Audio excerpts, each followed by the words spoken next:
ULEFONE has sent out their new Armor Pad 4 Ultra tablet. It's kind of a cool packaging here. It says it has IP68 and 69K waterproof, but it's really water resistant is what I'd say. It's pretty good though.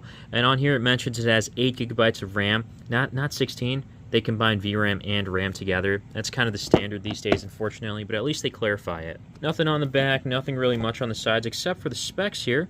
Got some more stuff, including the versatile LED light, which is kind of interesting. We're going to check all this out in just a moment. And from my understanding, it's running Android 14, and the MediaTek Dimensity 6300 5G is going to be interesting to see how this performs. In the box, we're introduced with the tablet itself. I'm going to put this to the side.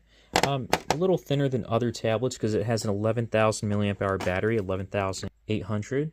It looks like they sent me the international brick. This tablet supports up to 33 watts of charging, USB-C to USB-C cable. There's a ton of pamphlets here. The most important one that we want to look at here is the warranty card. Now, unfortunately, it doesn't really go over the warranty too much on here, except it does mention that it's only given to the original purchaser of the product. So that makes sense, I guess. And I like the bit of transparency there. I haven't really seen that on others because I haven't really heard them like honoring warranty. Not just them, but like other companies honoring warranty for like used devices or traded devices, I should say. Now this right here, this is like a handle you put on the back of the tablet. That's what these screws are for, and the screwdriver as well it comes with, so that's kind of nice. And by the way, there's also a pin to get to the SIM card / micro SD card tray. But if you have long nails, you don't really need that at all. You can just like pull it, and it comes out like so. So there it is. Pretty simple and straightforward. 2 SIM slots. That's cool. Taking a look around, we've got the speaker grill on the left side here, and there's another one on the right side. On the bottom here, we do have a couple of magnets. These are for the accessories. There is one on top that's for the speakers, or it says audio. It's most likely for that speaker that they sell. Then on the right side, we do have a 3.5mm headphone jack, as well as the USB-C port to recharge it. There's a fingerprint scanner / power button, as well as volume keys. This is a customizable button. Then there's the button to turn on the light back here, this really big light. And yes, it does get really bright. And this is just the medium. I can go to low, or I can go to high if I want to see something farther away. Look at how bright that is. That is really impressive. I can see stuff far away too, so that's really nice. This also has a sharp light and SOS mode, so different features here as well as the duration of how long you want it on. So on the back here, and by the way, this is a microphone on top here. On the back here, we do have the flash. It's so small, right? And this is the only one that's going to work for the camera. I wish this one turned on too. That would be really nice. But I guess it could blind someone, so that's why it's for safety reasons they have it off. So there's the rear camera, 50 megapixel, and then there's also a front camera. And these worked pretty decently. There weren't anything too special, nothing too crazy here. I really have no complaints. You know, it's pretty much what I expected. So here's the rear camera, and I've got EIS turned on, so let's see just how good this is in anti-stabilization. It seems like it's doing a decent job just going down the stairs. I feel like I can hold it pretty steady, and it does an okay job, but yeah, the camera quality is kind of whatever. It's nothing too crazy, but it's not bad. One more thing is that there's actually some screws that are already attached on here, so that you can take that off to put this latch or handle on. And so these other ones are backup. This took like maybe 3 minutes to put on. It doesn't take long at all. It's very easy. It's pretty tight on there because once your hand is in, it's nicely tucked in there. So it's going to be easy to move around with your tablet to kind of work with or show someone just in case. So that's really the convenience of that. Out of the box, you have a little bit of bloatware here. It's not necessarily a bad thing, like camping light, child mode. Well, camping light is for the back, I'm pretty sure. Child mode, FM radio. Then there's a simple mode too for older people, as well as a service center, which is pretty nice, and a tool bag. Now these preloaded apps are not bad. I don't mind them at all. And there's still a good amount of storage space out of the box. You have about 241 gigs free, or 240, give or take. So that should be more than enough, and there is a micro SD card for expansion.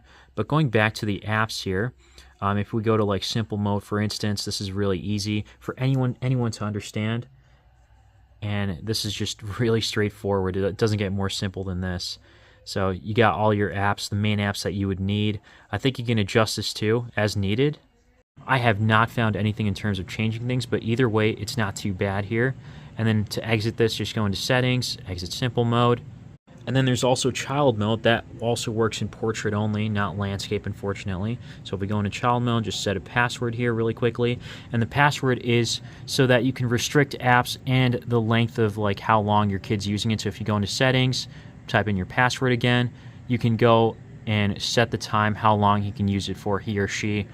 And then also restrict some apps. Like if I don't want them to go on the internet, don't use Chrome, don't use Genshin Impact or Geekbench, whatever it is, you can restrict those things. So it's nice to have that kind of pre-installed. To be fair, I mean, Windows already has that, or not Windows, but Google already has it on their Android tablets. But I guess it's nice to have like a more kind of friendly version of it in a sense. It's nice and simple to have this in front of you and knowing you can contact someone when things go wrong.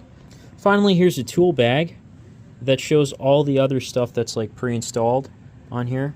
The screen itself is not too bad. It has 500 nits. It gets pretty bright, but I don't know if this is enough to use outside in broad daylight.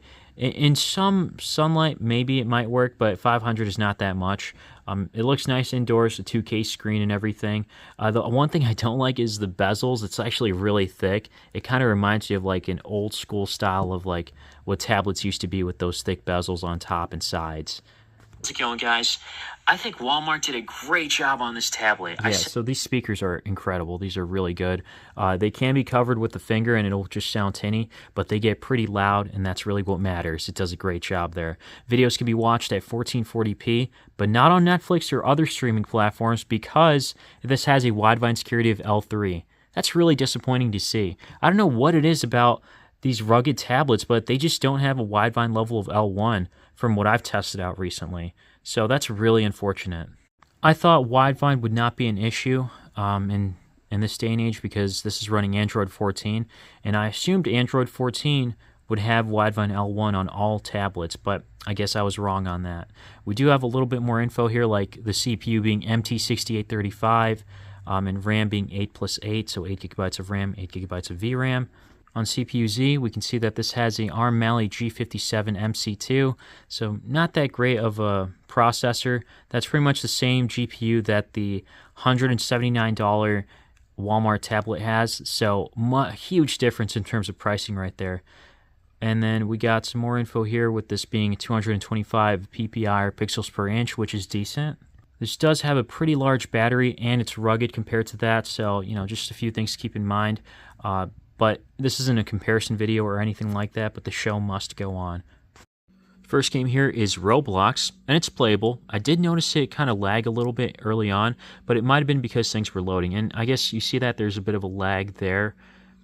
Still playable overall. Next game is Genshin Impact, and everything is set to the lowest except for the FPS rate, so I'm going to keep that as is to see just how much we can get. I wish there was an FPS counter somewhere, because this is not like the best. It's actually doing pretty well. I mean, I don't know if it's getting 60 FPS because I can see some like, it is pretty smooth though overall, but I don't think it's like 60 FPS consistent smoothness. I can notice some frame rate drops here, and then even going into combat, you're not going to notice any issues. So overall, this can do some form of gaming, which is nice.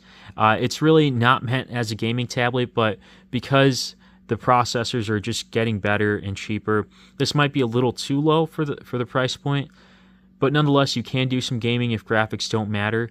There's that really nice light back here, the SIM slot, the storage, and the battery life. It is pretty slim too, at 11,800 milliamp hours. I know it's rugged, so it's thick overall.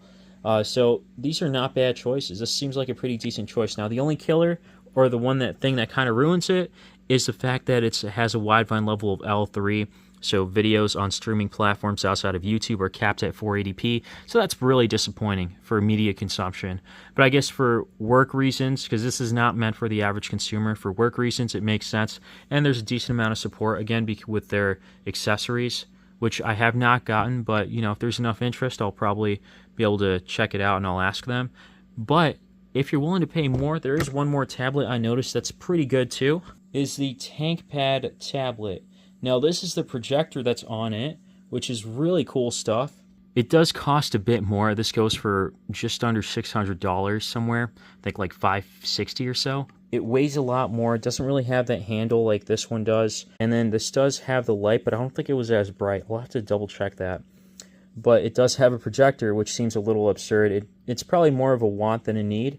But yeah, I'll have a link for this below, or an annotation or a card somewhere here. So anyways, guys, let me know what you think. I think the ULEFONE was pretty decent. Overall, the ThinkPad, if you can afford it, the budget, check this one out too.